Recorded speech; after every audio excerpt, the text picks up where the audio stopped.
In a galaxy overshadowed by war, prophecy, and betrayal, there exists a name that echoes across time not only as a warrior, but the human incarnate of destiny itself. Anakin Skywalker, the Chosen One, the hero with no fear, the Knight of the Twin Suns, and the Sword of the Jedi Order.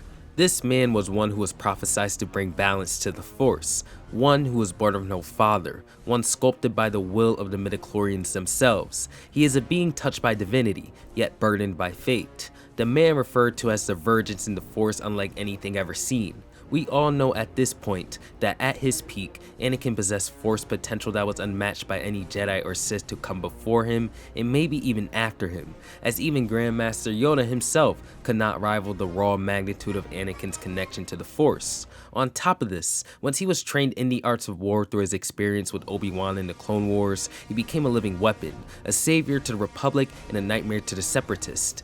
Had Anakin never fallen, been maimed, burned, and trapped in the armor of Darth Vader, he easily would have become the greatest Force user to ever live. That much has been made clear in recent years. In this video, I intend to cover the strength of Anakin Skywalker through going over his feats, lore, accolades, and more, and then using all of the information I can possibly find to speculate about where his true potential lies and how powerful he truly could have been.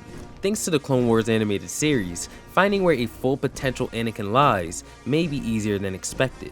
With that said, this intro has dragged on long enough, and since I value the time of both you and I'm cutting it here and getting straight into the video.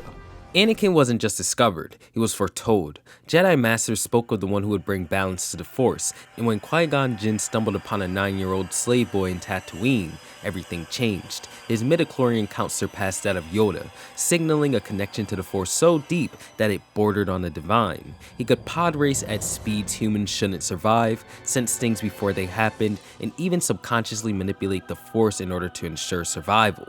But this wasn't a clean destiny. Anakin's path was marred by institutional doubt, suppressed emotion, and a Jedi Order too rigid to handle the very change they claimed to seek. Though Qui-Gon Jinn believed him to be the Chosen One, the Council treated him with caution, even fear. He was denied the rank of Master despite his contributions, undermined at every turn, and trained in an environment that discouraged his most human instincts: love, compassion, and attachment. He was raised amongst warriors, but denied the space to feel and to grieve. This contradiction, being told to protect what you cannot hold dear, created a rift within Anakin, one that would only grow. From his early days, the galaxy made it clear Anakin was a being of immense consequence, not just a Jedi, not just a soldier, but a living axis upon which the entire fate of the Force would spin.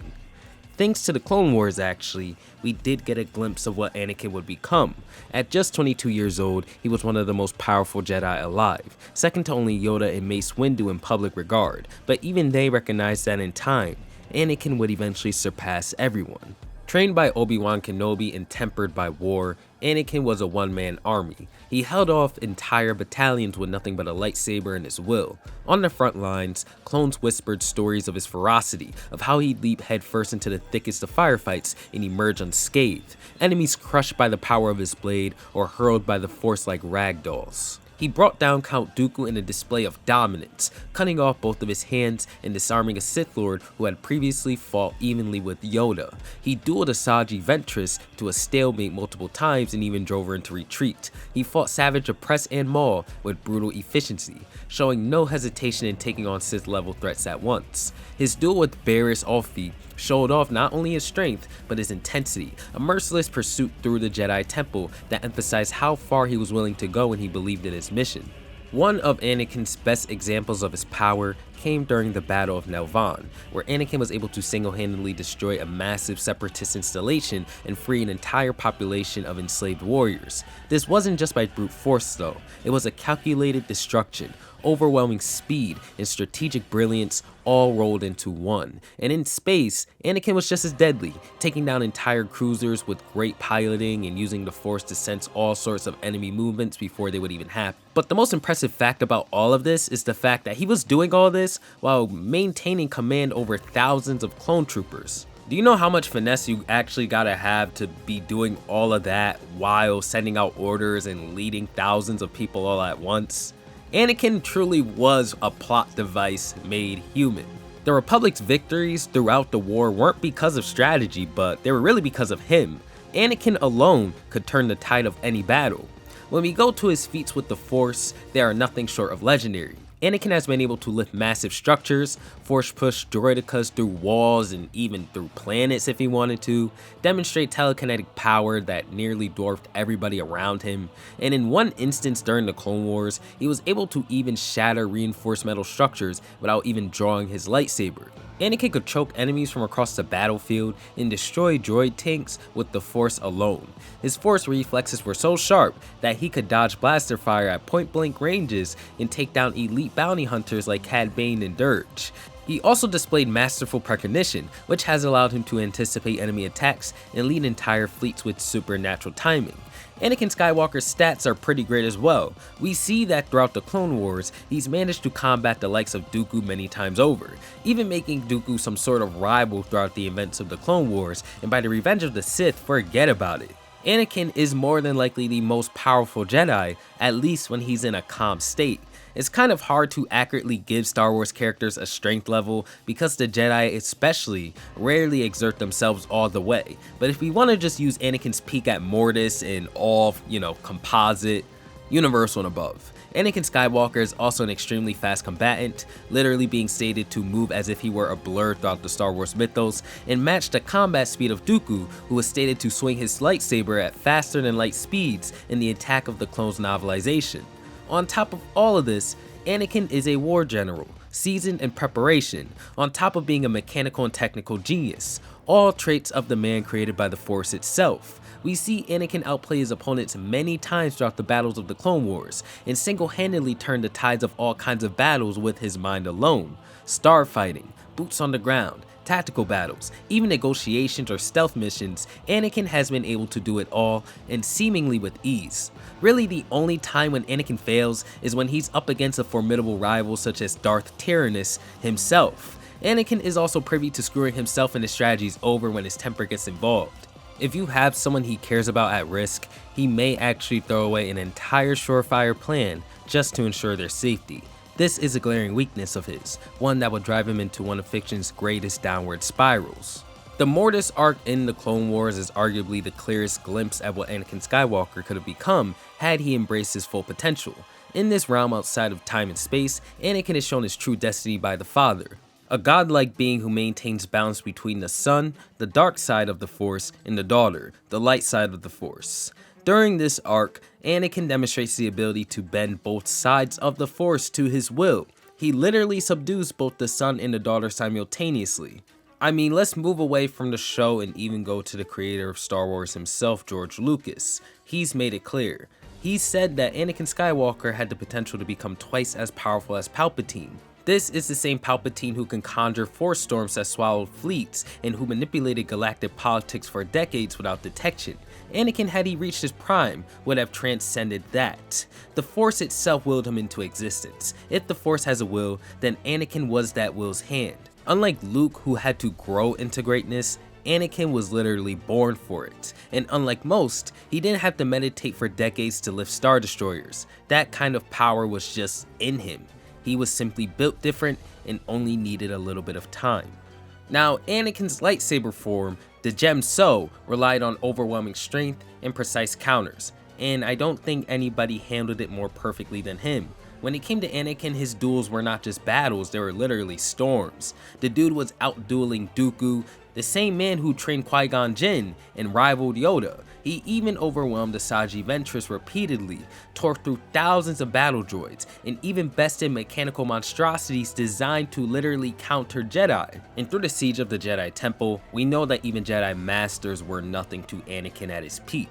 So what would a full potential Anakin actually look like? According to George Lucas and multiple in-universe sources, he would have ascended to a level of power and insight unseen in galactic history.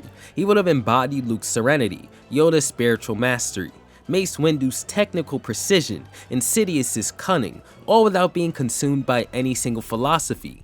Anakin was not meant to be a reflection of either Jedi or Sith, but a synthesis of both. He would have transcended these divisions entirely. In such a state, Anakin would have mastered Force powers far beyond the scope of all users. Force healing, matter manipulation, phase walking, battle precognition, weather control. These would just be a fraction of his arsenal.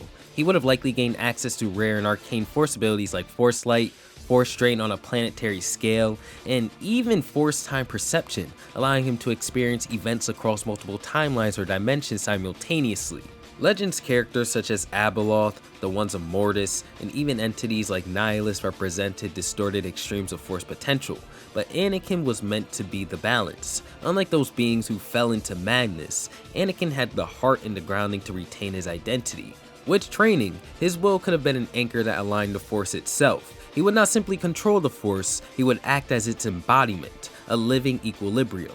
Imagine Anakin just standing alone against mad galactic threats, rending Sith temples into dust with a gesture, quieting planetary conflicts with his presence, or even entering the world between worlds at will. The Jedi feared power like his for good reason, but had they embraced it, nurtured it, and just accepted it, the Chosen One would have led the galaxy not through domination or suppression, but through understanding and harmony. In a very real sense, he could have become what the father of Mortis represented, the final guardian of cosmic order. In this form, Anakin could theoretically master every force ability and more. He would have redefined what a Jedi or a Sith could be. Entire fleets, planets, and even time itself might have bent to his will. He would have not been a weapon or a servant of prophecy, but the final answer to it, the Force's will made manifest. So to answer the question that this video proposes, I've already mentioned it a couple times, but for finality's sake, here you go. If you guys wanted to know the true power of a full potential Anakin, we see it during the events of the Mortis arc in the Clone Wars. When confronted by the father, the son, and the daughter with both Obi-Wan and Ahsoka's lives in their hands, he would be given the opportunity to channel his full power and command the Force in order to make them not only release both his master and student, but to force the literal embodiments of the Force to kneel before him right after, completing this monumental universal plus feat with little difficulty. It's not very difficult to see that Anakin would have become a force that reigns supreme across the cosmos if given the opportunity to grow at an optimal rate and never losing any of his limbs. What makes Anakin truly special though isn't just his raw power, it's the fact that despite his flaws, despite everything he became as Vader, he still found his way back. Destiny is always in his hands. That same compassion that made him vulnerable also saved him, and Luke saw it, and so did the Force. In a timeline where Anakin never fell, that compassion would have matured into the wisdom of a Grandmaster. He wouldn't have rebuilt the Jedi Order the same way Luke did, but something more evolved, something that actually balanced emotion and discipline. He would have created a new Jedi Order not based in the fear of attachment, but on understanding it. He would have trained a generation to not only wield the Force, but live with it in harmony. His vision of peace was more real than the Jedi Councils, and without the influence of Palpatine, he could have brought it to life. Anakin Skywalker's fall was one of the greatest tragedies in galactic history, not simply because of the suffering it caused, but because of the brilliance it erased. What could have been was never allowed to truly unfold. The Jedi feared his intensity, the Sith preyed on his vulnerability, but neither truly understood him. At full power, Anakin would have not been a blunt instrument of power or dogma, he would have been the purest conduit of the Force, fluid, boundless, and incorruptible. Imagine a galaxy where Anakin fulfilled the prophecy not through sacrifice, but through transformation, leading a Jedi Order that embraced humanity instead of suppressing it, dismantling the cycle of war and retaliation. The Force in all of its facets, light, dark, and everything in between, would no longer be a divided battlefield, it would be a unified voice through him. He wouldn't just bring balance, he would be the balance. In every legend, there is a figure who straddles on the edge of divinity, one who holds power unimaginable but seeks peace over conquest, understanding over control. Anakin Skywalker was destined to be that figure. The Jedi saw him as dangerous, the Sith saw him as useful, but the galaxy, destiny itself, was meant to see him as something else entirely, its deliverance. Thank you guys for watching. If you guys enjoyed this breakdown of what could have been, consider leaving a like and subscribing for more deep dives like this, as it's a different kind of video but kind of the same. And yeah, I just wanted to try something a little different. Again, I appreciate all of you guys, and I'll catch you all on the next one. Peace out.